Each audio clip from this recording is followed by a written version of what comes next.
welcome into Nebraska Shootaround. Mike Sautter, Jacob Padilla here to talk about Nebraska men's basketball. But first, let me tell you about the Omaha Supernovas. You should join the volleyball movement sweeping across the country and see your Major League Volleyball team, the Omaha Supernovas. You can secure your season and single match tickets now at supernovas.com. All right, Jacob. Nebraska played a basketball. Well, the team was in College Park, Maryland on Saturday, and it wasn't great. Played a good first 2-3 minutes. Yeah, it was amazing. 12-2 start. It was amazing. Knocked down like Blew 4 another threes. double-digit lead. Yeah. You know, I get it. A double-digit lead in the second half versus the first handful of minutes is different, but still they had a chance to just hammer it and just end it. And they let Maryland get back in it because, well, Maryland, again, offensive rebounds, 17-3.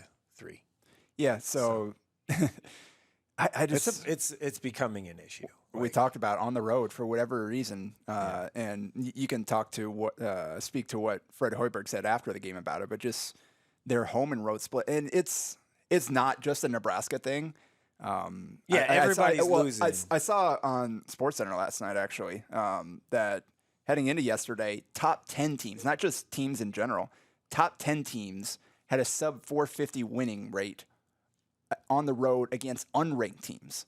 So like they're losing to teams that aren't even ranked. They can't even the best teams in the country are having a tough time winning more than they lose on the road against teams that aren't even at their level. So that's what college basketball seems to be this season, where it's really hard to win on the road for whatever reason, even more than normal. But it's not just that they're not winning these games. It's that they're not competitive. No. And they fall into a rut, and they can't find a way to get themselves out of it. So you talked about the offensive rebounding.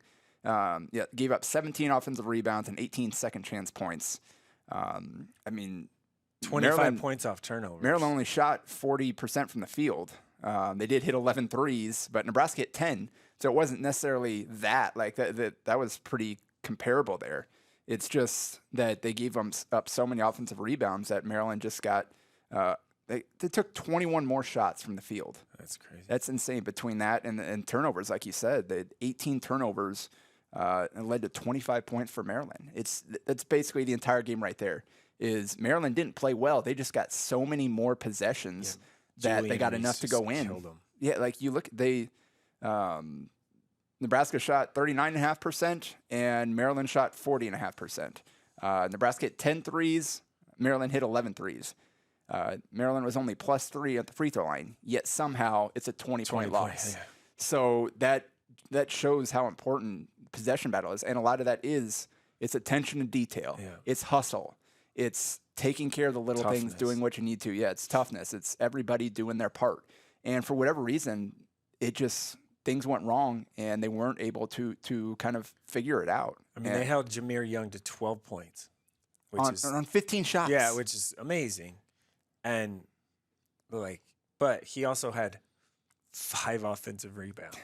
Their point guard.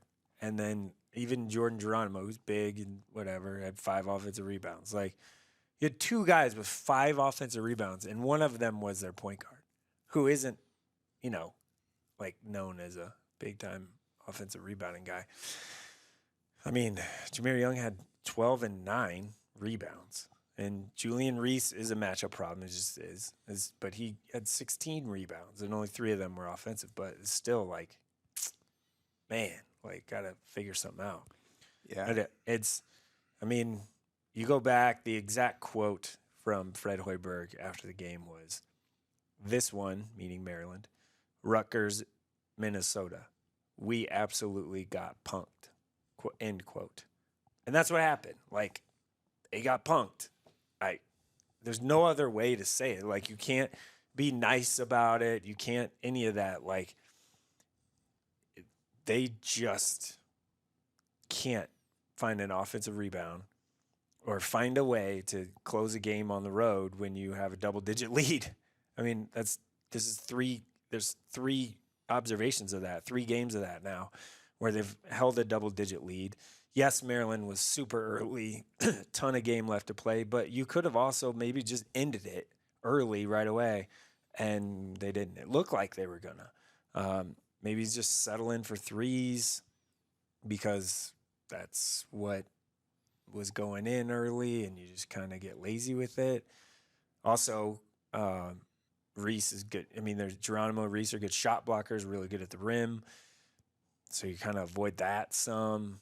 It's a little concerning right now. The sky is not falling, but it's very concerning considering now, I mean, you got to find one on the road somewhere. It's maybe at Michigan is the one that you look to. Yeah.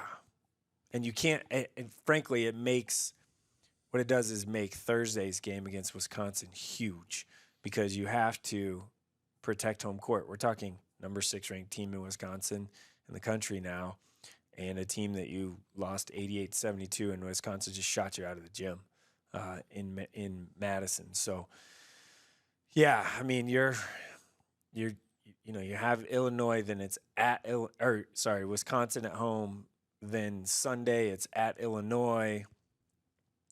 Then Wednesday it's at Northwestern, which beat Purdue at home.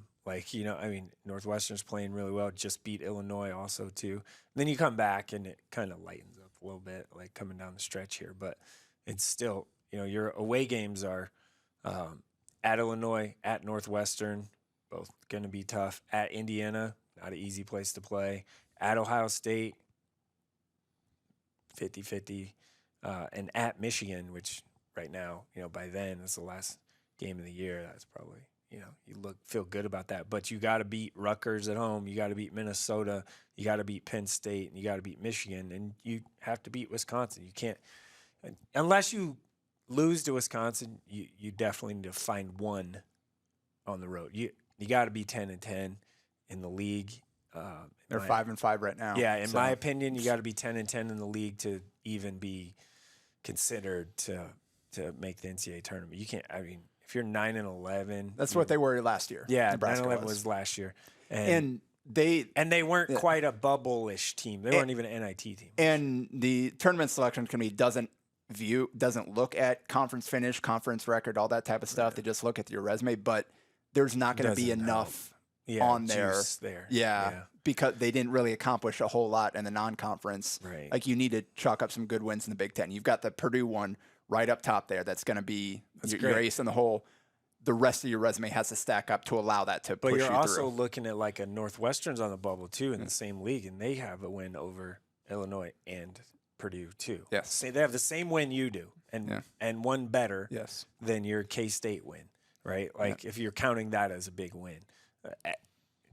Theirs is better. Yeah, their resume's better. So it's just they've got to find a way to one beat Wisconsin and two find one or two maybe on the road. Yeah, which they could. At Ohio State, not super hard. At Northwestern, could be 50-50. But at Michigan is the one, and it comes down to the end of the year, last game. Yeah. But like you said, to get those. They have to find a way to play well enough, which they haven't been able to do.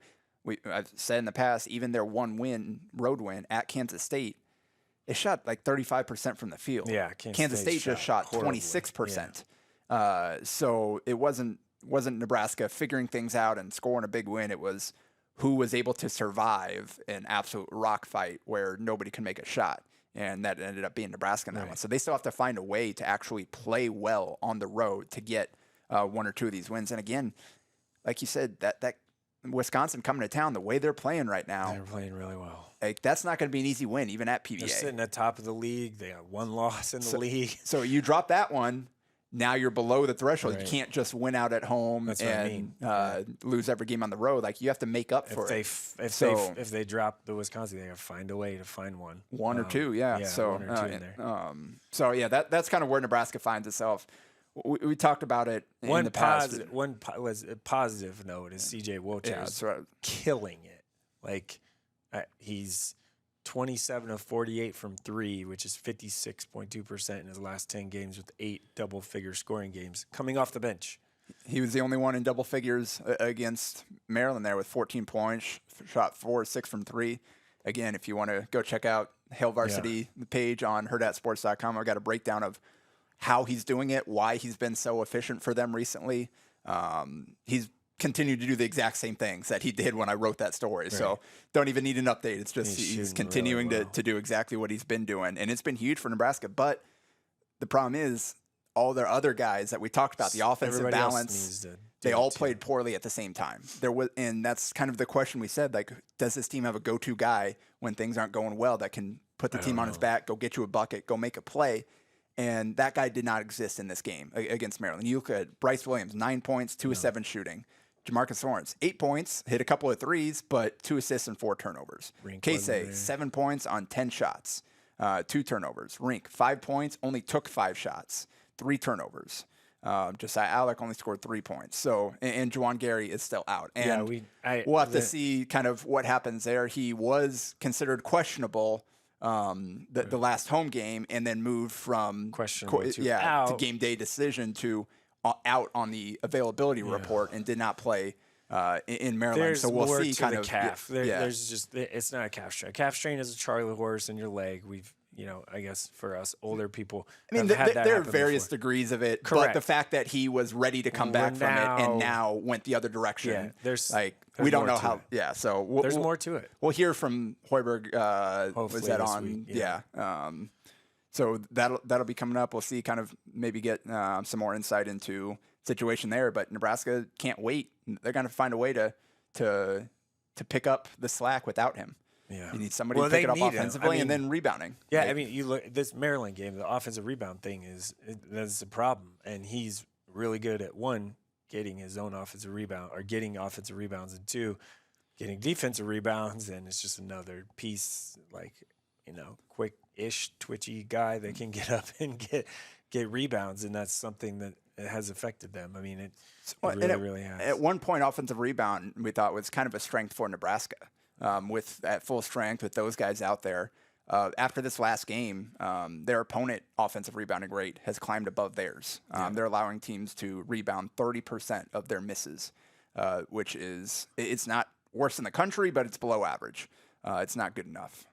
So they have to find a way to address that issue. And the turnover issue, that was kind of more of they're just completely out of sorts. It wasn't something that it's a common theme. Like, it happens at times. But that, I think, there was more a bad game than necessarily a massive flaw in the team. But they've got to find a way to kind of address that mid-game. They can't let it play out for a full 40 minutes. And that's what we've seen on the road, is mistakes compound on each other. Things start to go poorly, and then they collapse under the adversity. So that's the next step for this team. If they make it to the postseason, they're not going to be at home. So unless they're a high seed in the NIT.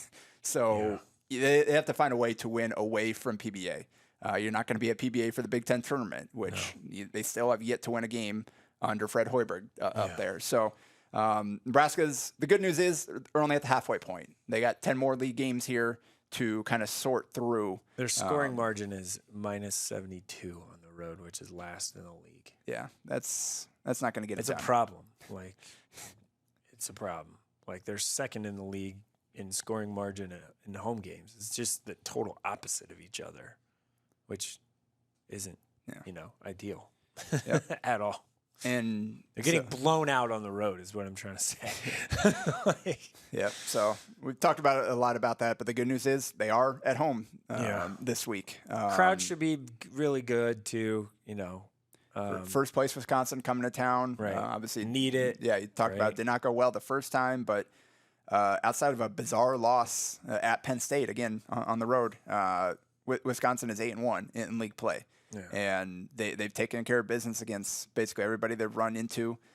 They have not played Purdue yet, so we'll see that happens after the Nebraska game.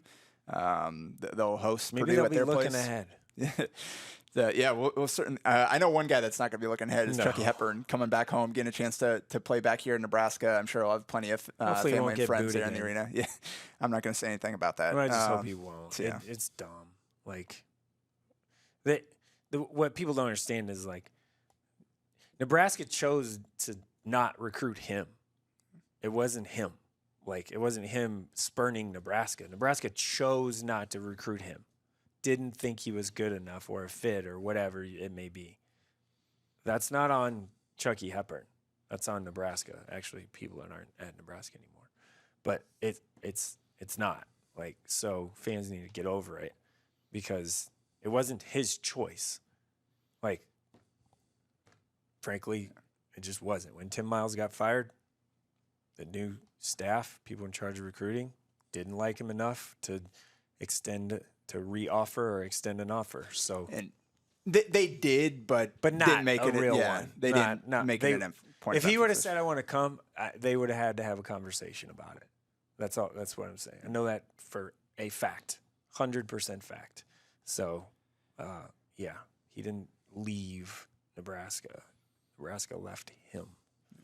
Okay. But anyway, yeah. That'll do it for Nebraska Shootaround this week. Super positive edition of Nebraska Shootaround. We will be back next week after a couple of games, on the road and a home one, big home one against Wisconsin.